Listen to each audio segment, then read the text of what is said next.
se inicia la activación de toda una etapa de respuesta celular que me asegura que las células infectadas se eliminen, y por otro lado se activa toda una línea inmune que hace que los linfocitos B fabriquen ahora esta arma química que son los anticuerpos, para que estos anticuerpos lo que hagan sea destruir aquellos patógenos que han entrado pero que todavía no han arribado a ninguna célula, ¿sí? Entonces yo tengo dos frentes de batalla, ¿sí?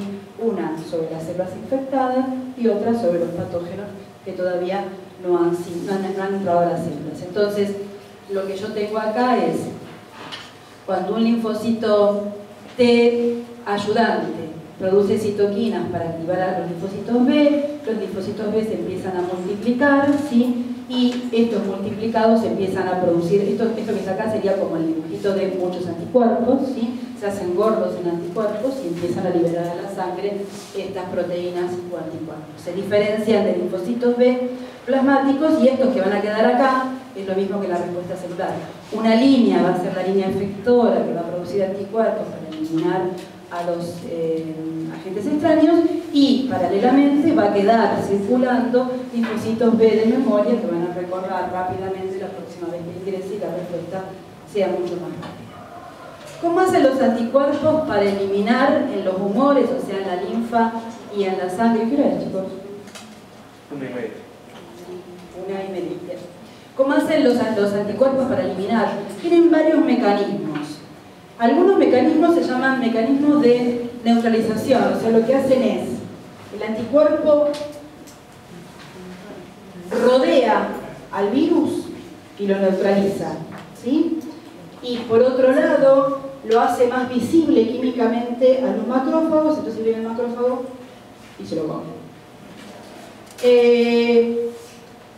Otros procesos son procesos de opsonización, que lo que hacen simplemente es ponérselos, o sea, es algo así como resaltadores. Se lo pasan resaltando virus y bacterias y químicamente, y lo que hace es que los macrófagos y los neutrófilos los vean mucho más rápidamente y entonces los eliminan. Y la tercera no la voy a nombrar porque es muy compleja de notar. En realidad tienen los mayores, el mayor proceso es el proceso este que se llama de opsonización, ¿sí? Que es rodear al patógeno, ¿sí? Pobrecito, es como las moscas con los mosquitos con el rayo, ¿sí? Y eso hace que sean mucho más visibles al macrófago, y entonces el macrófago, en realidad al macrófago lo atrae químicamente los anticuerpos en realidad, y esto hace que sea mucho más efectiva la fagocitosis. Eso hacen los anticuerpos en nuestro organismo. Una célula plasmática, por ejemplo, puede elaborar entre 3.000 y 30.000 moléculas de anticuerpos por segundo. Fíjense la efectividad que tiene nuestro sistema inmunológico.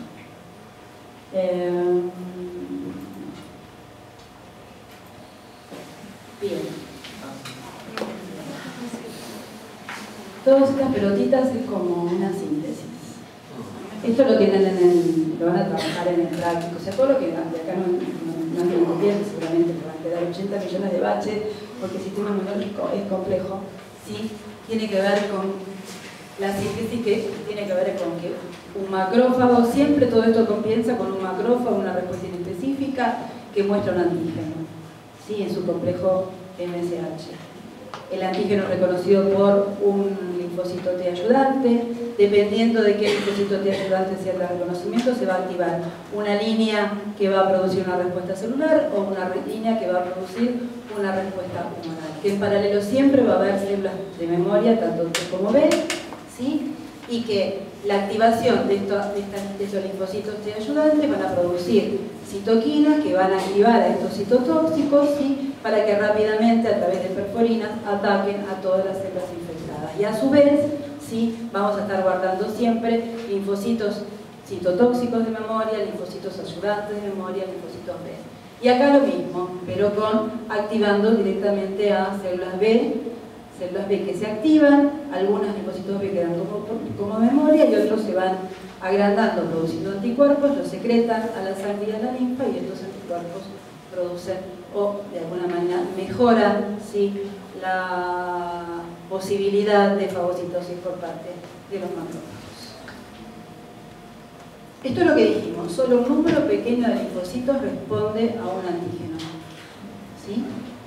Y aparte, cualquier célula plasmática que se origina, o sea, vamos a tener tantos linfocitos B como tipos de anticuerpos posibles de reconocer las 12 millones posibles de antígenos que pueden entrar en nuestro organismo. Esto que vos preguntabas respecto al tiempo de la respuesta primaria y secundaria, es lo que explica, por ejemplo, nosotros en realidad estamos inmunizados a muchos patógenos que estamos acostumbrados a convivir y entonces vamos conviviendo rápido, estamos haciendo memoria todo el tiempo. Entonces cuando uno habla de, por ejemplo, lo que pasó en la época de la colonización española, ¿sí? Y los indios, la cantidad de pueblos originarios que murieron precisamente por las enfermedades que los españoles traían, ¿sí? Tenía que ver con eso, porque cuando uno está de repente expuesto a un montón de patógenos a los cuales nunca estuvo expuesto, y esos patógenos son, porque hay patógenos que tienen poca invasividad y patógenos que son altamente invasivos, ¿no? Entonces, para patógenos altamente invasivos, cuando yo pienso en una respuesta primaria que tarda 7 días en poder llevarse a cabo, cuando yo estoy por primera vez expuesta a un agente altamente invasivo, ¿sí? Corro grandes riesgos, entonces sí, de que mi sistema inmune no funcione, de que no me enferme y producto de esa enfermedad yo me muera. Parte de lo que explica las grandes muertes ocurridas, ¿sí? en muchos tipos de introducción de civilizaciones una respecto a la otra. 10 millones, en realidad uno no habla de antígenos, habla yo porque no quiero meter demasiadas palabras en la inmunología. Respondemos específicamente, es que no es que respondemos a 10 millones de virus y bacterias, respondemos a 10 millones de determinantes antigénicos, a esos pedacitos que el organismo considera y reconoce como no específicos. Y para ir terminando, las citoquinas entonces eran los mensajeros químicos que van a producir todas las células del sistema inmune. Y hay muchísimos tipos de citoquinas, ¿sí? Y hay citoquinas, hay citoquinas para activar linfocitos T ayudantes, hay citoquinas para que se hagan mitosis, hay citoquinas para activar a los destructores, hay citoquinas para que se haga el hipotálamo, que estamos ante un proceso infeccioso. Porque a ver si lo tengo acá, no me acuerdo si lo tenía acá o en la otra. No, para descartar un poco y entrar en algo que sea mucho más palpable conductualmente o vivencialmente. Cuando uno se enferma, ¿sí? Y un día una gripe, días previos a la gripe, no tengo ganas de hacer nada, tengo ganas de estar durmiendo, me duele todo. ¿Estás incubando? Estoy incubando. La historia está en ¿por qué me pasa esto? Esto se llama el síndrome de estar enfermo, ¿sí? Y el síndrome de estar enfermo casi lo homologa para muchísimas enfermedades, independientemente del virus, independientemente de la bacteria, ¿sí? Tiene que ver con las citoquinas que empiezan a producir los glóbulos blancos y los macrófagos y los linfocitos ayudantes cuando algo es reconocido como extraño y se inicia una respuesta inmunológica. Y estas citoquinas tienen receptores específicos en el hipotálamo, ¿sí? Y el hipotálamo, ¿sí? Es casi como el que hace casi de todo, ¿sí? Se encarga de que también vos conductualmente ayudes y favorezcas al proceso infeccioso. Y entonces se trata de que si vos se te metió el virus de la influenza, no te vayas a correr un maratón, no trabajes 12 horas por día, que empieces a no hacer actividades. Entonces lo que hace el hipotálamo es, primero, es producir un montón de mensajeros químicos a nivel del sistema nervioso que hace que vos adoptes un montón de conductas que uno dice, es porque me agarró el virus. Sí, es porque me agarró el virus, pero el virus también produjo un mensajero químico que mandaron al hipotálamo y el hipotálamo también se encargó, ¿sí? De producir, aumenta el sueño, aumenta las ganas de tener sueño, las ganas de estar quieto, las ganas de estar en reposo. Y no es el virus que me hace cansar, no, el virus es reconocido por nuestro sistema inmunológico que mandó aviso arriba de que están ocupados en destruir algo que acaba de entrar y sería bueno que la persona que tiene ese antígeno que le acaba de entrar se quedara quieto. Es así, se lo digo en palabras triviales, pero esto que se llama síndrome de estar enfermo, ¿sí? Es una respuesta del sistema nervioso adaptativa a ayudar a que el sistema inmunológico sea efectivo. Y no es que el virus se me metió en la cabeza y me produjo todo esto. ¿Se entiende? Y entonces, estas citoquinas, que en parte algunas hacen esto que yo les dije, y tienen receptores en el hipotálamo, son encargadas, entre otras cosas, de las cosas que dije. Inducir la diferenciación y maduración de células del sistema inmunitario, permitir la comunicación entre las células del sistema, atrayendo macrófagos. Tienen algunas funciones efectoras directas, algunas citoquinas sí tienen funciones efectoras directas, eliminar combinando antígenos y tienen efectos antiinflamatorios e inmunosupresores, entre una gran variedad, porque hay cientos. Bien, y entonces el conocimiento de esta respuesta específica productora de memoria inmunológica es lo que permitió, y es la base que permitió, el diseño de las vacunas. O sea, saber que nuestro sistema inmunológico tiene memoria permitió entonces ahora fabricar vacunas para inducir al sistema inmune que fabrique memoria inducidamente.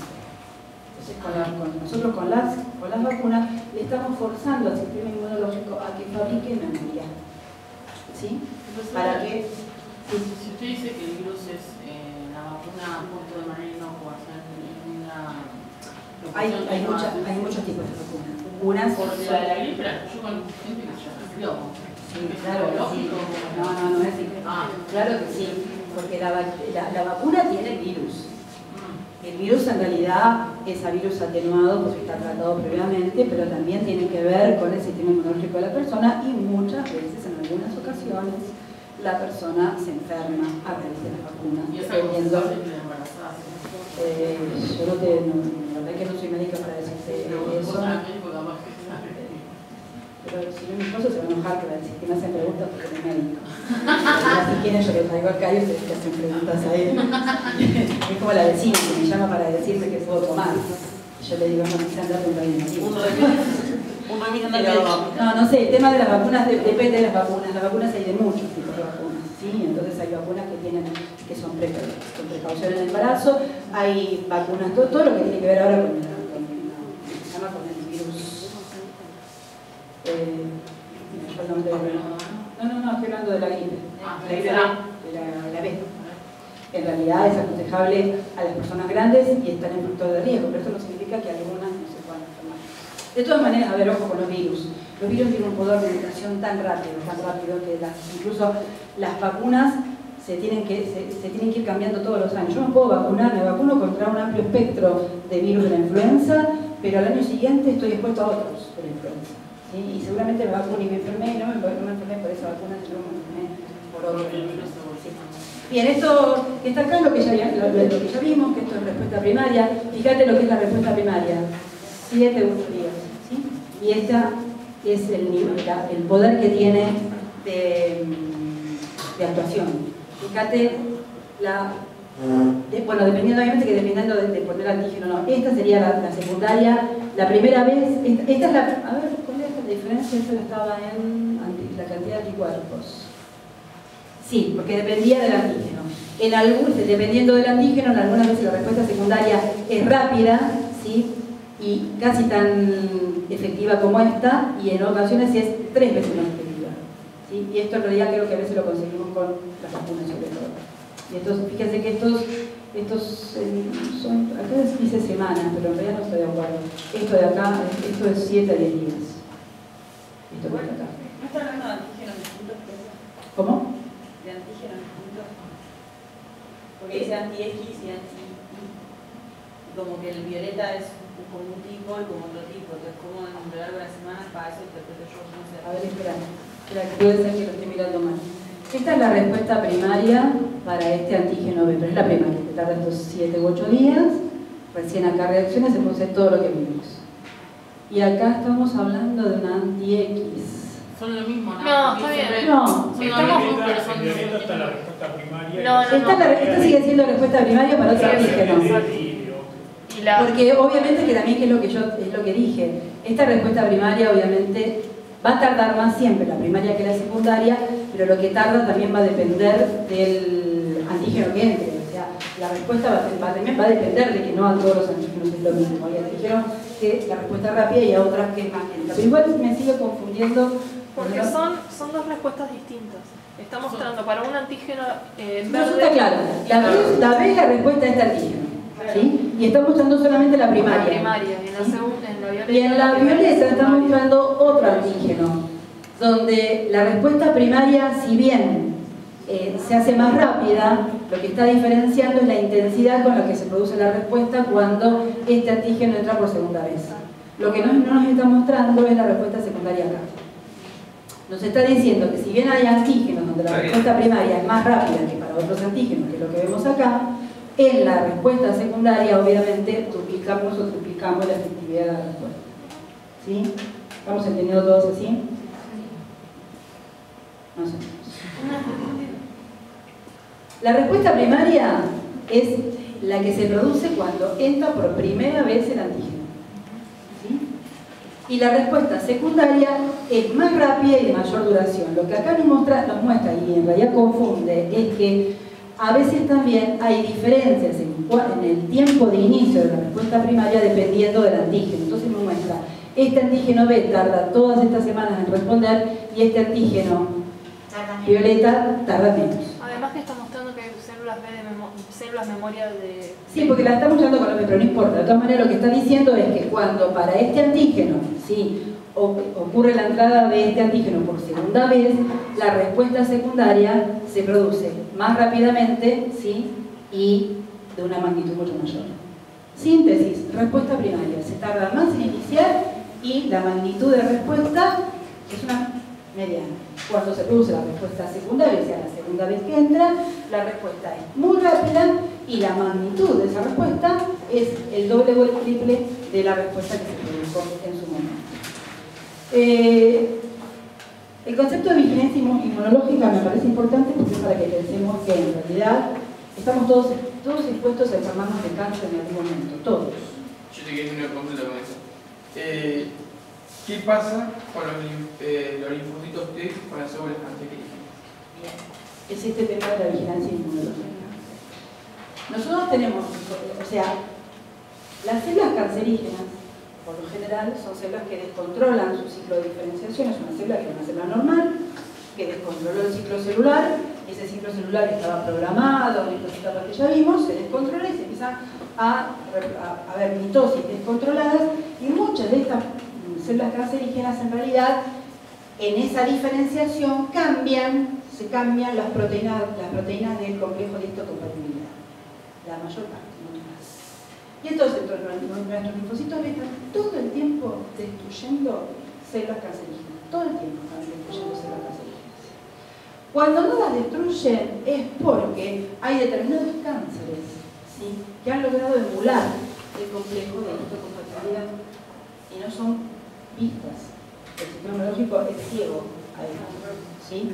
Y entonces ahí se produce, en realidad, cuando uno habla del cáncer, ahí es donde se produce el crecimiento descontrolado de esa célula, y si esa célula que se dividió descontroladamente accede a la linfa, ¿sí?, o al sistema circulatorio, migra a otro lugar, se produce la metástasis, y esa una solita de esas que llegó a otro lado, se empieza a dividir descontroladamente en otro lugar, y eso es lo que se llama metástasis, que es la capacidad que tiene de migrar. Por eso en realidad lo que se busca siempre es el tumor primario, donde fue el lugar donde tuvo esa primera célula, porque el cáncer se origina de una sola célula, que se alteró su ciclo de reproducción y se empezó a dividir descontroladamente y cambió de actividad, ¿sí?, y empieza a invadir. Todo el tiempo se están produciendo y todo el tiempo los linfocitos T están destruyendo. Eso es la vigilancia inmunológica respecto al cáncer, ¿sí? Y cuando el cáncer se produce es porque el sistema inmunológico fue ciego a ver esas células, ¿sí? ¿Y por qué la diferencia entre los tumores benignos y malignos? O sea, si las dos son células cancerígenas. Porque el tumor benigno en realidad no tiene capacidad de hacer metástasis, se encapsula. Pero son células cancerígenas. Claro, lo que pasa es que la malignidad del cáncer está dado en la capacidad de hacer metástasis. Entonces, cuando vos tenés un tumor que se llama maligno, no deja de ser un tumor. En realidad es un descontrol de la división de varias células. Lo que pasa es que tiene un comportamiento diferente el tumor benigno. El tumor benigno se encapsula, se aísla de la división y vos lo podés extraer.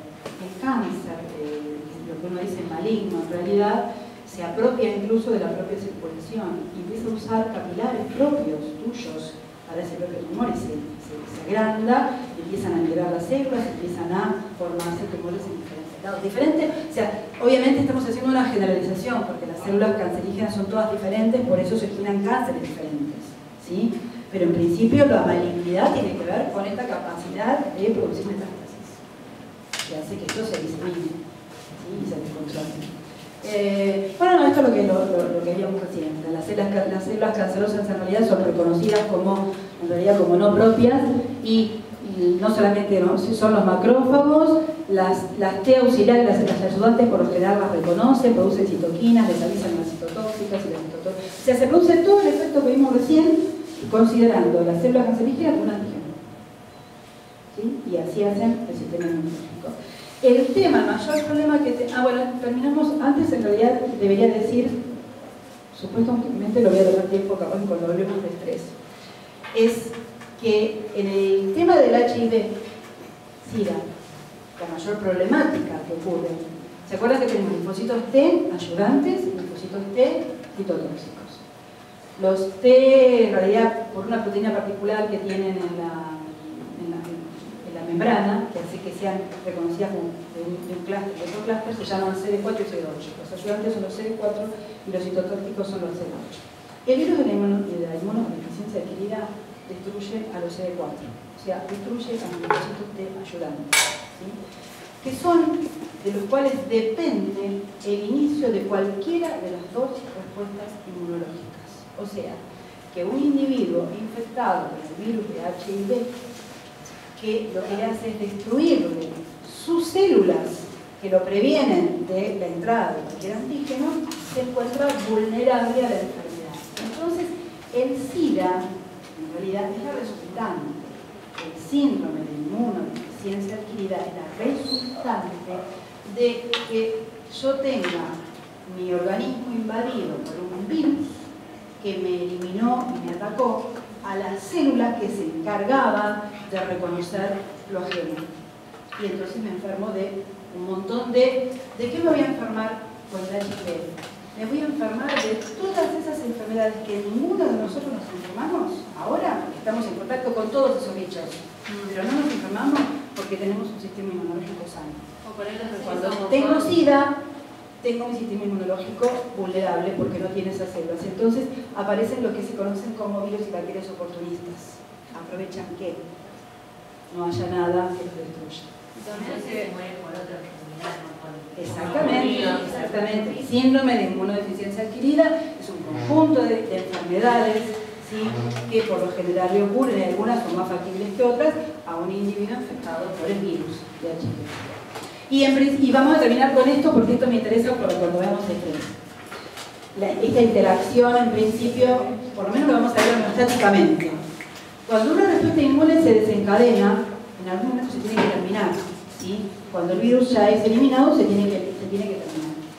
Y sabemos entonces que las células del sistema inmune producen citoquinas. Parte de esas citoquinas son las que van a permitir que se produzcan todas las etapas de la respuesta inmunológica, otras van a mandar al piso arriba al hipotálamo para que el hipotálamo produzca todos estos efectos conductuales para que yo me quede quieto y deje que el sistema inmunológico actúe. Y por otro lado, hay otras citoquinas que van a activar al hipotálamo para que el hipotálamo produzca una hormona que ustedes ya conocen, que es la hormona adrenocorticotrofina, que es la que estimula la corteza suprarrenal para producir cortisol. Porque este cortisol, ¿sí? Homeostáticamente, es el que se encarga de frenar la respuesta inmunológica una vez que esta respuesta ha terminado. O sea que homeostáticamente el cortisol se encarga de retroalimentar relativamente el sistema y hacer que esto termine. Por eso el cortisol, uno dice que uno de los efectos del cortisol es que es inmunosupresor y antiinflamatorio. Y esto parece como que es malo. Y en realidad, en principio, es bueno, porque el cortisol lo que hace es frenar una respuesta inmunológica una vez que ha concluido.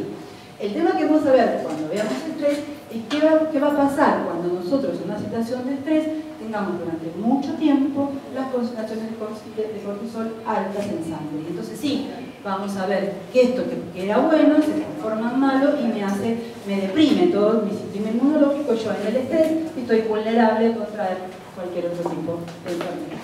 ¿Sí? Entonces inmunosupresor y antiinflamatorio. Los corticoides, ¿sí? Son los que se usan como antiinflamatorios en la inflamación. Y por otro lado, vamos a decir que hay hormonas que favorecen, modulan positivamente la respuesta, o sea, la hormona del crecimiento, la prolactina, la tirosina y la insulina son todas hormonas estimuladoras de la respuesta inmune. ¿sí? O sea que cada vez que se desencadena una respuesta inmune, también mi sistema neuroendocrino produce hormonas para favorecer que esto se haga adecuadamente. Hay una interacción entre el sistema neuroendocrino y el inmunológico. Y por otro lado, los glucocorticoides, la testosterona, la progesterona, la adrenocorticotrofina deprimen la respuesta inmunológica, ¿sí? Y entonces tiene que haber un interjuego todo el tiempo equilibrado entre las hormonas que favorecen y las hormonas que controlan la respuesta inmunológica. Y esto es importante porque también vamos a ver qué pasa en el estrés cuando se altera la producción de todas las hormonas que se producen. Creo que con esto terminamos.